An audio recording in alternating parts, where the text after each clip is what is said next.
in a distant part of the galaxy, far beyond the reach of Earth's primitive telescopes, a grand assembly was taking place. The United Galactic Council had called an emergency meeting, one that would shape the fate of countless worlds. The council chamber was enormous, filled with representatives from hundreds of planets. Each delegate sat in their designated seat, their holographic forms glowing softly in the dim light. Some were tall and sleek, others short and round, but all shared a common purpose: to maintain peace across the stars. Among the crowd was Alex Carter, a strategist known for his calm demeanor and sharp mind. He leaned back in his chair, studying the faces around him. Most of the delegates looked tense, their expressions a mix of concern and curiosity. Across the room, Rachel Monroe stood by her podium, her posture rigid and confident. She was the driving force behind today's discussion, and everyone knew it. Her fiery speeches had already swayed many to her side, though Alex wasn't convinced. The topic on the table was Earth, a tiny blue planet orbiting a modest star in the Milky Way. For centuries, Earth had been ignored, dismissed as insignificant. It was home to a species still learning how to harness technology, a species prone to conflict and division. But recent reports had changed everything. Earth's rapid advancements in science and engineering had caught the attention of neighboring systems. Their satellites now roamed space, their weapons grew more powerful, and their leaders argued over resources like children fighting over toys. To some, this made them a threat. To others, they were simply amusing. Rachel stepped forward, her voice ringing out across the chamber. "Honored delegates," she began, her tone firm and commanding. "We are here today to address a growing danger. Earth is no longer just a curious anomaly. Its people are unpredictable, volatile, and dangerous. If left unchecked, they could destabilize our entire region of the galaxy." Murmurs spread through the room. A few delegates nodded in agreement, while others exchanged skeptical glances. Alex frowned, leaning slightly forward in his chair. He didn't trust Rachel's motives. She had always been ambitious, eager to prove herself on the galactic stage. Invading Earth seemed less about protecting the galaxy and more about making a name for herself. "We have evidence," Rachel continued, gesturing to a large screen behind her. Images flickered to life, showing grainy footage of Earth's cities, its armies, its factories. Their technological progress is accelerating at an alarming rate. In just a few decades, they've gone from crude rockets to machines capable of altering weather patterns. Imagine what they'll achieve in another century. Do we wait until they come knocking on our doors? Her words struck a chord with some, but not everyone was convinced. A representative from a nearby system raised a hand. "With respect, Delegate Monroe, Earth is still young. Their technology is rudimentary compared to ours. Why risk war when we could simply monitor them?" Rachel's expression hardened. "Because waiting is a luxury we cannot afford. Every day we delay gives them more time to grow stronger. We must act now, before it's too late." Alex couldn't stay silent any longer. Rising from his seat, he addressed the chamber. "I understand the concerns," he said, his voice steady and measured. "But invasion? That's reckless. Have you considered the consequences? Humanity may be divided, but they're also fiercely protective of their home. Attacking them will only unite them against us." Rachel shot him a sharp look. "And doing nothing will leave us vulnerable. Are you willing to take that risk?" The debate raged on for hours, each side presenting arguments backed by data and projections. Some delegates pointed to Earth's history of violence and destruction, citing wars that had devastated entire continents. Others highlighted their creativity and resilience, traits that might make them valuable allies rather than enemies. Finally, the moment of decision arrived. The council prepared to vote, the tension in the air thick enough to cut with a knife. One by one, the delegates cast their votes, their choices flashing on the central screen. When the final tally appeared, the result was clear but barely. By a narrow margin, The council voted to invade Earth. A collective gasp rippled through the chamber. Even those who had supported the motion seemed stunned by the outcome. Alex sank back into his chair, shaking his head in disbelief. "This is madness," he muttered under his breath. Rachel, however, wore a satisfied smile. She turned to face the assembly, her eyes gleaming with determination. "History will remember this day," she declared. "We are taking a stand for the future of our galaxy. Let us move forward with courage and resolve." As the meeting adjourned, Alex lingered in the chamber, watching as the other delegates filed out. He couldn't shake the feeling that they had just made a grave mistake. Earth wasn't like other planets. Its people weren't predictable or easily controlled. They were chaotic, irrational, and stubborn traits that made them both dangerous and fascinating. Outside the chamber, Rachel met with her closest advisors. They congratulated her on the victory, but she remained focused. "This is only the beginning," she told them. "Earth won't know what hit them." Back on his own ship, Alex stared out at the stars, lost in thought. He knew the road ahead would be fraught with challenges. The council had made its choice, but that didn't mean he had to agree with it. As the fleet prepared to set course for Earth, Alex vowed to do whatever it took to protect innocent lives, even if it meant going against his own kind. Little did anyone realize, the galaxy was about to witness something unprecedented. Earth, with all its flaws and contradictions, was about to become the center of attention. And once the invasion began, there would be no turning back. Rachel Monroe stood at the head of a long, sleek table aboard the flagship of the invasion fleet. Around her sat a group of elite commanders, each chosen for their expertise and loyalty. The room was dimly lit, with holographic displays hovering above the table, showing maps of Earth's continents, weather patterns, and population densities. Rachel's sharp eyes scanned the faces of her team, searching for any sign of doubt. She found none, or at least, no one dared to show it. "Operation Terra Strike is not just a mission," she began, her voice firm and commanding. "It is a responsibility. Humanity is unpredictable, volatile, and dangerous. Their leaders squabble over resources, while their scientists create weapons capable of destroying entire cities. If left unchecked, they will destabilize neighboring systems. We cannot allow that to happen." One of the commanders, a tall alien named Kale, raised a hand. "With respect, Delegate Monroe, why do we assume they pose a threat? Their technology is primitive compared to ours. Even if they develop advanced weapons, it would take decades for them to match our capabilities." Rachel turned to face him, her expression unyielding. "That's exactly the problem. Decades.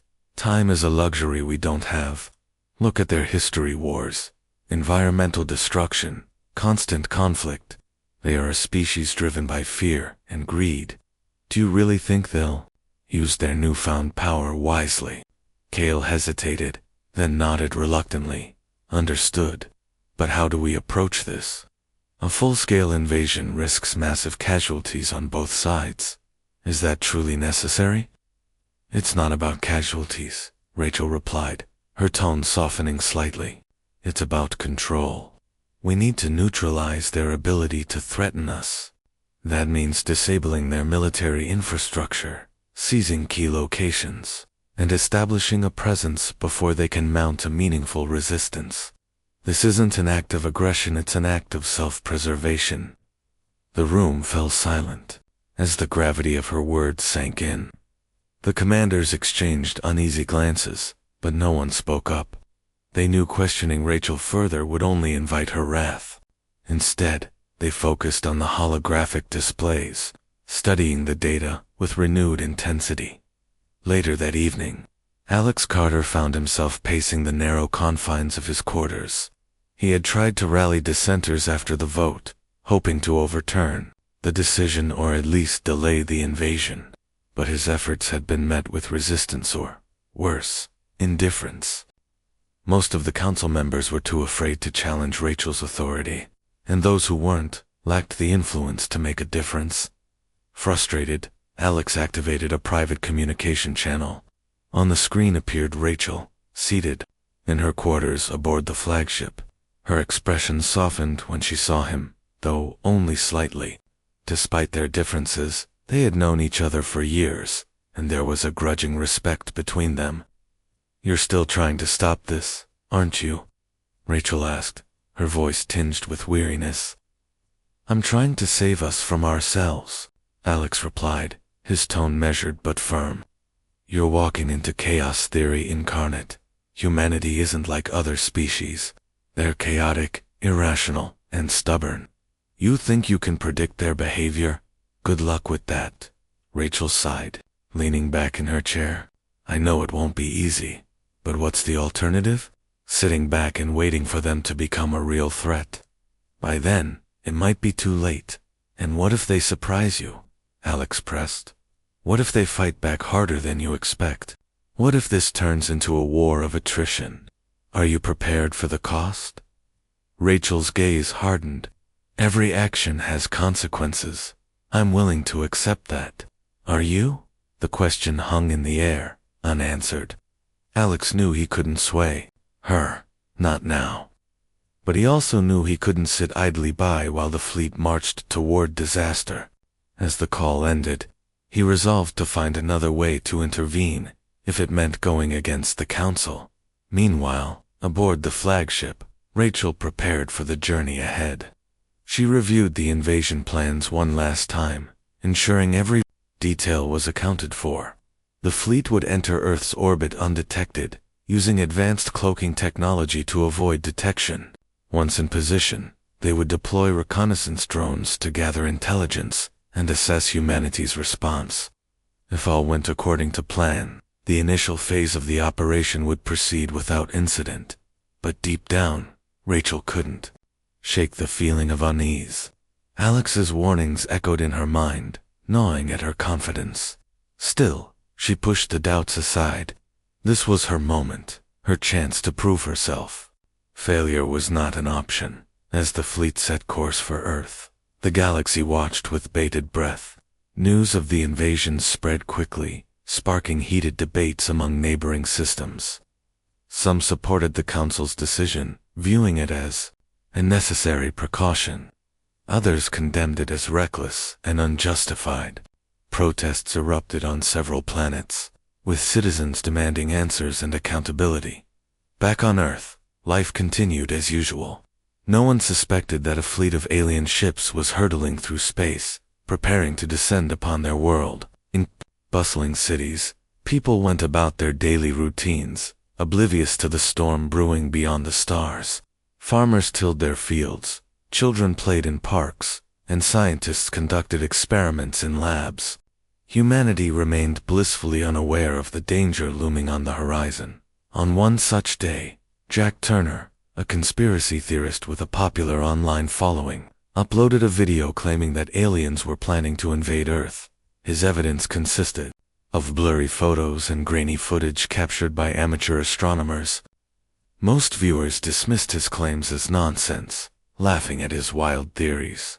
Comments flooded the video, mocking Jack for his paranoia. "Classic Jack," one commenter wrote. "Always seeing aliens where there aren't any." "Yeah, because aliens totally care about Earth," another added sarcastically. Jack chuckled as he read the comments, shaking his head. "They'll see soon enough," he muttered to himself. Little did he know how right he was. Far above Earth, the fleet approached its destination. The planet loomed large in the view screens, a vibrant blue marble suspended in the void. Rachel gazed at it, her heart pounding with anticipation. This was at the moment of truth. Whatever happened next would change the course of history. "Prepare for orbital insertion," she ordered, her voice steady, despite the knot of anxiety in her stomach. "Let's show them we mean business." As the ships slipped into position, cloaked and silent, the stage was set for humanity's first encounter with extraterrestrial life. Neither side could have predicted the chaos that would follow, or the lessons they would learn along the way. The fleet of alien ships hovered silently in Earth's orbit, their cloaking technology rendering them invisible to the naked eye, and even advanced detection systems. From above, Earth looked peaceful, its blue oceans shimmering under sunlight, its continents dotted with sprawling cities and vast green landscapes. It was hard to imagine that this serene planet could pose any kind of threat, but Rachel Monroe knew better than to underestimate humanity. On board the flagship, Rachel watched as drones were deployed to gather intelligence. These small, insect-like probes descended into Earth's atmosphere undetected, spreading out across different regions to observe human activity. The drones transmitted live footage back to the fleet, giving the aliens their first real glimpse of humanity up close. What they saw baffled them. In New York City, crowds bustled through busy streets, cars honked impatiently at traffic lights, and skyscrapers towered over everything like steel giants. In rural India, farmers worked tirelessly under the hot sun, tending to fields that stretched endlessly toward the horizon. In Tokyo, neon lights illuminated the night sky, casting colorful reflections on rain-soaked streets. Humanity was diverse, chaotic, and alive in ways the aliens hadn't anticipated. Rachel leaned forward, studying the images on her screen. "This is unexpected," she muttered, her brow furrowing. She had expected to see a species teetering on the brink of collapse, divided by greed and violence. Instead, she saw people going about their lives, laughing, working, and dreaming just like anyone else in the galaxy. For a fleeting moment, doubt crept into her mind. Was this really the dangerous species she had convinced the Council to invade? Her thoughts were interrupted when one of the drones landed near Chicago, capturing footage of a group of humans gathered around a table in a dimly lit room. They appeared to be discussing something heatedly, pointing at maps and diagrams laid out before them. One man stood up suddenly, his voice rising above the others. "We need to act now," he exclaimed, pounding his fist on the table for emphasis. Another chimed in, "If we wait too long, it'll be too late." Rachel frowned. Was this some kind of military meeting? Were these humans aware of the fleet's presence? She quickly ordered the drone to zoom in, but the feed cut off abruptly. Someone must have spotted the probe and disabled it. Her unease deepened. If humans could detect and neutralize their drones so easily, then perhaps they weren't as primitive as everyone assumed. Back on Earth, Jack Turner sat in his cluttered basement studio, live streaming another video about his latest conspiracy theory. His webcam flickered slightly as he leaned closer to the screen, his face glowing in the harsh light of his desk lamp. Behind him, shelves sagged under the weight of books about UFOs, ancient civilizations, and government cover-ups. "Listen up, people," Jack said, his tone urgent. "I've been saying it for years. Aliens are real, and they're watching us right now. But here's the thing. I don't think they're friendly. Look at this." He held up a grainy photo of what looked like a blurry smudge in the sky. This was taken just yesterday by an amateur photographer in Chicago. "That's not a bird or a plane, it's a drone. Alien tech, folks. Mark my words." His audience laughed, in the comments section, mocking his claims, as usual. "Classic Jack," one viewer typed. "Always seeing aliens where there aren't any." Another joked, "Maybe it's just a pigeon, Jack. Ever think of that?" Jack rolled his eyes, shaking his head. "Laugh all you want, but when the truth comes out, don't say I didn't warn you." Unbeknownst to Jack, his words were closer to reality than anyone realized. Moments after his livestream ended, strange things began happening around the world. In Chicago, residents reported hearing faint humming sounds coming from the skies. In Tokyo, a series of power outages left entire neighborhoods in darkness. And in New York, a peculiar object streaked across the night sky, leaving witnesses bewildered. Governments scrambled to investigate, but their efforts were hampered by confusion and misinformation. Some officials dismissed the incidents as natural phenomena, while others speculated about secret military experiments gone wrong. No one suspected the truth that a fleet of alien ships was lurking just beyond their reach. As the days passed, the aliens grew bolder. Their drones ventured deeper into human territory, gathering more data and testing Earth's defenses. They discovered that humanity's technology was indeed primitive compared to theirs, but their adaptability was remarkable. Humans patched vulnerabilities in their systems almost as quickly as the drones exploited them. It was as if they thrived on chaos, using trial and error to improve rapidly. Alex Carter, still aboard the flagship, watched the reports come in with growing concern. He had tried repeatedly to convince Rachel to reconsider the invasion, but she remained steadfast in her belief that Earth posed a threat. Now, as evidence mounted of humanity's unpredictability, Alex felt a sense of dread settle in his chest. "They're not what we thought they were," Alex said during a private meeting with Rachel. "Look at how they've responded to our drones. They may lack advanced weapons, but they're resourceful and quick to adapt. If we push them too far, they'll fight back and they won't stop until they've driven us away." Rachel listened quietly, her expression unreadable. When Alex finished speaking, she sighed heavily. "I know it's risky," she admitted, "but backing down now would make us look weak. The Council expects results, and so does the rest of the galaxy. We can't afford to fail, but at what cost?" Alex pressed. "You're risking countless lives, not just theirs, but ours too. Is it worth it?" Before Rachel could respond, an alarm blared throughout the ship. A message flashed on the main screen. "Unauthorized transmission detected." Someone on Earth had managed to intercept the fleet's communications. Rachel's eyes widened in shock. "How is that possible?" she demanded. "Our encryption protocols are unbreakable, unless someone has inside help," Alex suggested darkly. He glanced at Rachel, suspicion flickering in his gaze.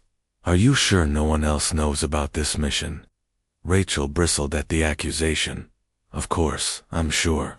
Do you think I'd jeopardize everything by leaking information?"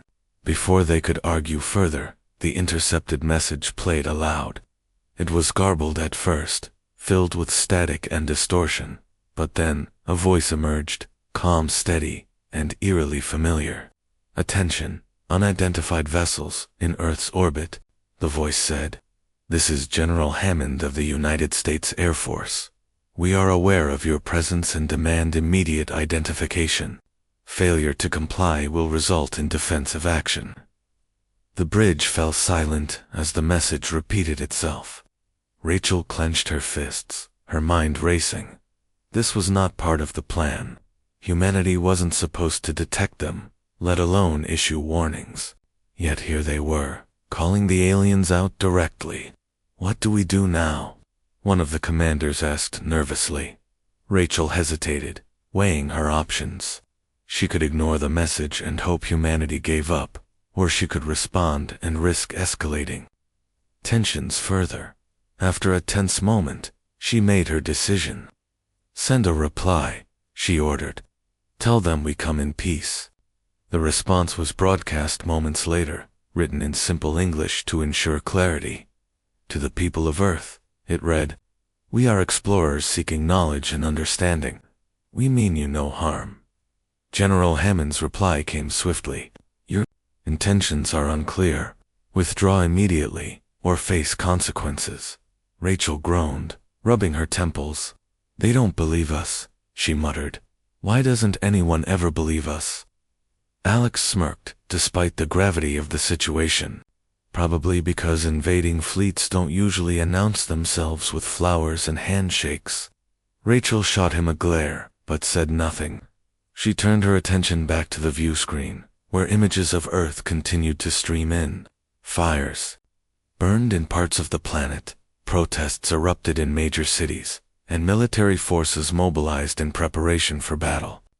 Humanity was reacting exactly as Alex had predicted, with chaos and defiance.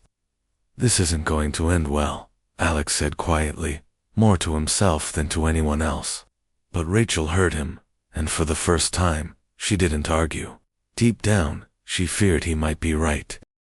The alien fleet lingered in Earth's orbit, cloaked and silent, but the tension aboard the flagship was anything but calm. Rachel Monroe paced the command deck, her sharp eyes fixed on the screens displaying live footage of Earth, humanity's response to their presence had been swift and chaotic, just as Alex Carter had warned. Military forces mobilized across continents, fighter jets scrambled into the skies, and governments issued stern warnings to the unidentified visitors. Yet, amid the seriousness of the situation, something unexpected happened. Humanity began laughing. Jack Turner, the conspiracy theorist from Chicago, was among the first to react publicly. When news broke that an alien fleet had sent a message claiming peaceful intentions, Jack uploaded another This time, his tone was less urgent and more amused. "So, let me get this straight," he said, leaning back in his chair with a grin.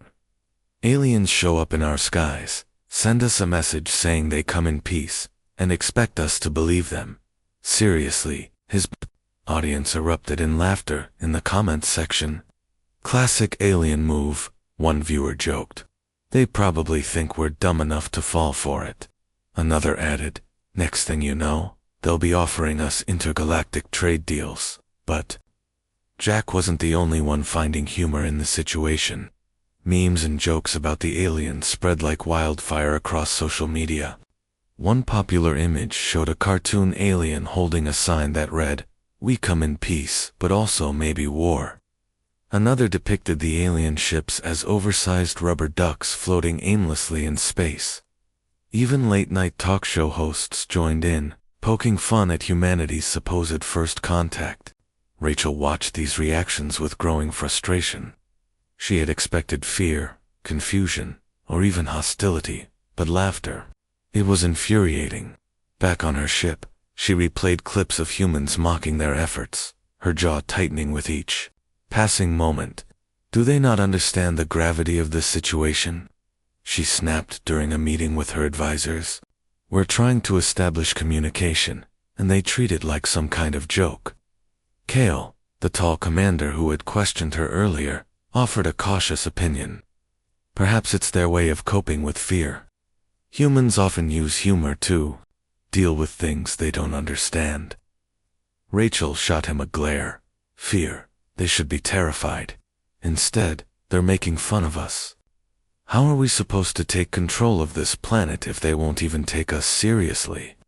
Meanwhile, Alex Carter observed the unfolding chaos with a mix of amusement and concern. He had warned Rachel that humanity wouldn't respond predictably, but even he hadn't anticipated this level of mockery. Sitting in his quarters, he scrolled through videos of people imitating alien voices and pretending to beam messages into space. Some pranksters had even set up fake landing zones in their backyards, complete with welcome signs and picnic blankets. It was surreal and oddly impressive. "They're brilliant," Alex muttered to himself, shaking his head. "Absolutely brilliant." Despite the ridicule, the aliens pressed forward with their plan. Rachel ordered a second message to be broadcast, this time in multiple languages to ensure maximum reach. "To the people of Earth," the transmission began. "We seek only to understand your world and share knowledge. Please respond peacefully." The response came quickly and it wasn't what Rachel hoped for. In dozens of countries, military leaders dismissed the message as a distraction or a trick. Fighter jets fired warning shots near the edges of the fleet's cloaked perimeter, while radar operators scrambled to track the invisible ships.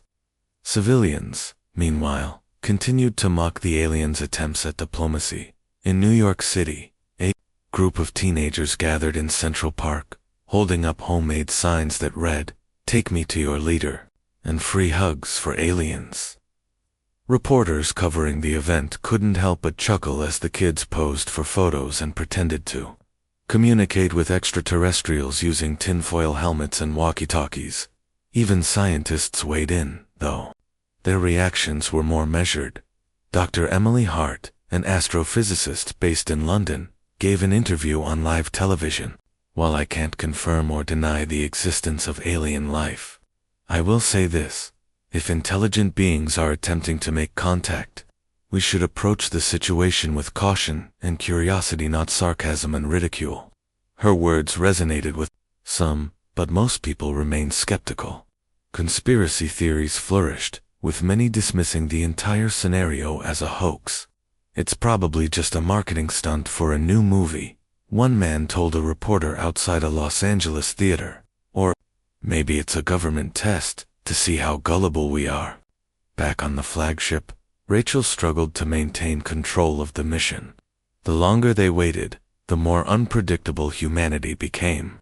Reports poured in from drones scattered across the globe, detailing everything from civilian protests to military drills. One particularly troubling video showed a group of farmers in rural Texas using tractors to spell out "Go home" in a field visible from space. "This is getting out of hand," Rachel muttered, slamming her fist on the table. "We need to act now before they escalate further." Alex, who had been quietly observing the situation, stepped forward. "Acting now is exactly what they want you to do. Every move you make feeds into their narrative. If you push too hard, they'll unite against you and, trust me, you don't want that." Rachel hesitated, torn between her instincts and Alex's advice. She knew he was right. Humanity's adaptability and resilience made them dangerous opponents. But doing nothing felt like admitting defeat. Then Rachel Monroe did not accept defeat easily. Finally, after hours of deliberation, Rachel made her decision. "Prepare the fleet for descent," she ordered. "We'll send a small contingent to establish a presence on the ground. Let's see how they react when they realize we're serious." The command sparked panic among the crew. "Are you sure about this?" Cale asked nervously. "If we reveal ourselves, there's no turning back." "There never was," Rachel replied coldly. "Initiate Phase 2. As the alien ships descended toward Earth, breaking through the atmosphere with streaks of light, humanity's mood shifted dramatically. What had started as laughter turned into shock, then fear, and finally defiance. Around the world, people watched in awe as massive vessels hovered over major cities, their sleek designs glinting in the sunlight. News anchors struggled to keep up with the unfolding events, their voices trembling as they described the unprecedented sight. In Chicago, Jack Turner stood on his rooftop, filming the scene with his phone. For once, he was speechless. His live stream attracted millions of viewers, all sharing the same mix of wonder and dread. "Okay," Jack finally said, his voice barely above a whisper. "Maybe I was wrong about the pigeons." But humanity's fear didn't last long. Within hours, resistance began to form. Small groups of civilians armed themselves with whatever they could find: baseball bats, kitchen knives, even fireworks. Others took to the streets, chanting slogans like, "Earth belongs to us, and not today, aliens." Military forces launched coordinated attacks, firing missiles and deploying tanks in an attempt to drive the invaders away. To everyone's surprise, some of the alien technology proved vulnerable to Earth's crude but determined tactics. A drone exploded midair after being hit by a rocket launcher, sending debris raining down on a suburban neighborhood. Cheers erupted from the crowd below. Emboldened by the victory, Rachel watched the chaos unfold from the flagship. Her expression, a mixture of disbelief and anger. "This isn't possible," she muttered, staring at the screens. "How are they adapting so quickly?" Alex stood beside her, arms crossed. "I told you, you underestimated them. Now you've woken a sleeping giant and giants don't go back to sleep, icily." Rachel didn't respond. Her mind raced as she tried to salvage the mission. Phase 2 had failed spectacularly, leaving the fleet exposed and humanity more united than ever. For the first time since the invasion began, doubt crept into her thoughts. Had she made a terrible mistake? And if so, was it too late to fix it? The streets of Chicago were eerily quiet at first, the kind of silence that comes before a storm. The alien ships loomed overhead, their metallic surfaces gleaming in the pale morning light. People peeked out from behind curtains and windows, unsure whether to run or fight. It was clear that humanity had reached a tipping point. Fear and anger had replaced the earlier waves of laughter and disbelief. In a dimly lit garage on the outskirts of the city, Sarah Bennett stood surrounded by a small group of volunteers. She was a former army officer who had seen her share of battles, but nothing could have prepared her for this. Her dark hair was tied back in a tight ponytail, and her sharp eyes scanned the room as she spoke. "Listen up," she said, her voice firm and steady. "We don't know what these things want, but we're not going down without a fight." Her team nodded, their faces a mix of determination and fear. Among them was Daniel Kim, a tech genius with thick glasses and a knack for improvisation. He sat hunched over a table, tinkering with an old microwave and a car battery. Next to him was Mike Ross, a retired pilot whose grizzled appearance hid a sharp mind and quick reflexes. Together, they formed the backbone of what would soon become Earth's ragtag resistance. Sarah pointed to a crude map taped to the wall. "They've landed in 3 key locations: New York, London, and Tokyo. Their ships are big, but they can't cover everything. If we hit them where they least expect it, we can buy ourselves some time." Daniel looked up from his work, adjusting his glasses nervously. "Time for what? We're outnumbered and outgunned. What exactly are we buying time for?" "For help," Sarah replied without hesitation. "Governments are scrambling, militaries are mobilizing, but until then, it's up to us to hold the line." Mike chuckled dryly, leaning against the wall. "You make it sound so simple. You ever try fighting aliens before?" "Sarah, no," she admitted, meeting his gaze. "But I've fought worse odds. And if we don't do something now, there won't be anything left to fight for." As the group finalized their plans, chaos erupted elsewhere. In New York City, crowds gathered in Times Square, staring up at the massive alien ship hovering above them. At first, people whispered prayers or snapped photos, but the mood shifted when the ship emitted a low hum. A beam of light shot down, enveloping a nearby building in a shimmering glow. Within seconds, the structure crumbled into dust, leaving only a smoking crater behind. Panic spread like wildfire. People screamed and ran in every direction, trampling each other in their desperation to escape. Police officers tried to maintain order, but their efforts were futile against the sheer terror gripping the city. Similar scenes played out in London and Tokyo, where alien forces began seizing control of strategic locations. Rachel Monroe watched the destruction unfold from the flagship, her stomach churning with unease. She hadn't wanted casualties, not yet, anyway. Her original plan had been to pacify humanity through targeted demonstrations of power, showing them that resistance was futile. But humanity wasn't playing by her rules. Instead of surrendering, they fought back with everything they had. Reports poured in from the ground teams. A group of civilians armed with fireworks had managed to disable one of the smaller drones. In another instance, a tank crew used unconventional tactics to force an alien transport vehicle into retreat. Each success emboldened others, sparking a wave of defiance that swept across the globe.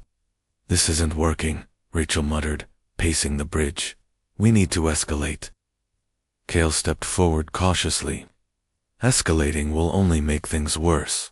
Look at how they're responding. They're adapting faster than we anticipated." Rachel stopped mid-step, turning to face him. "Adapting? They're still using primitive weapons. How much damage can they really do?" "Enough," Alex interjected, stepping into the conversation. His arms were crossed, his expression grim. "You keep underestimating them because you see them as inferior. But humans aren't like other species. They thrive under pressure. Every setback makes them stronger, more resourceful. You're playing right into their hands." Rachel glared at him, frustration boiling over. "Then what do you suggest? Should we just pack up and leave?" "No," Alex replied calmly. But you need to rethink your strategy. Force isn't going to win this war, it's going to lose it. You need to find a way to connect with them, to show them you're not here to destroy them. Before Rachel could respond, an urgent message flashed on the main screen. One of the ground teams had encountered heavy resistance in Chicago. Civilians, led by someone named Sarah Bennett, had set up makeshift defenses and were actively targeting the alien forces. Casualties were mounting on both sides. Rachel clenched her fists, her mind racing. "Send reinforcements," she ordered. "We can't let them gain momentum." Back in Chicago, Sarah and her team prepared for the inevitable counterattack.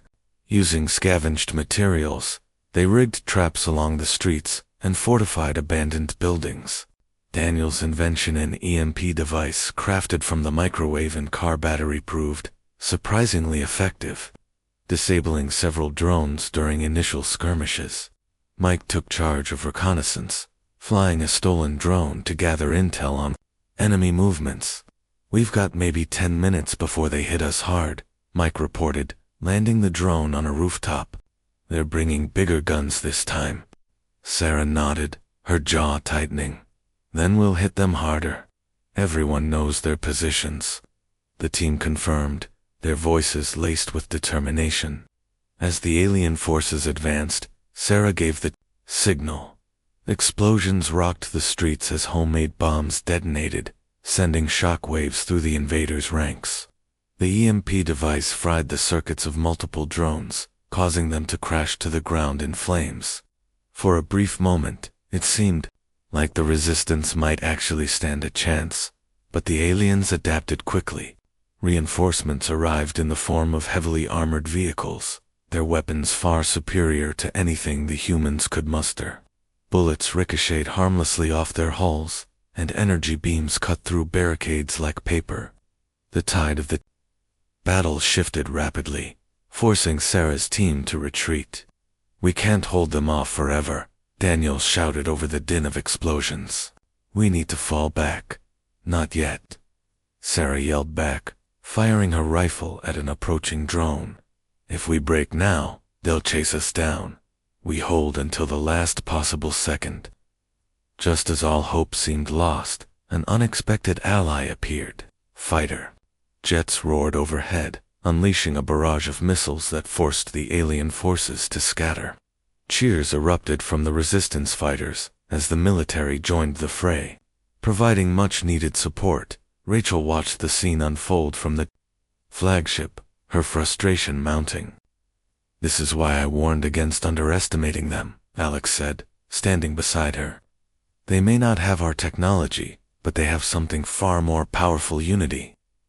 Rachel didn't respond.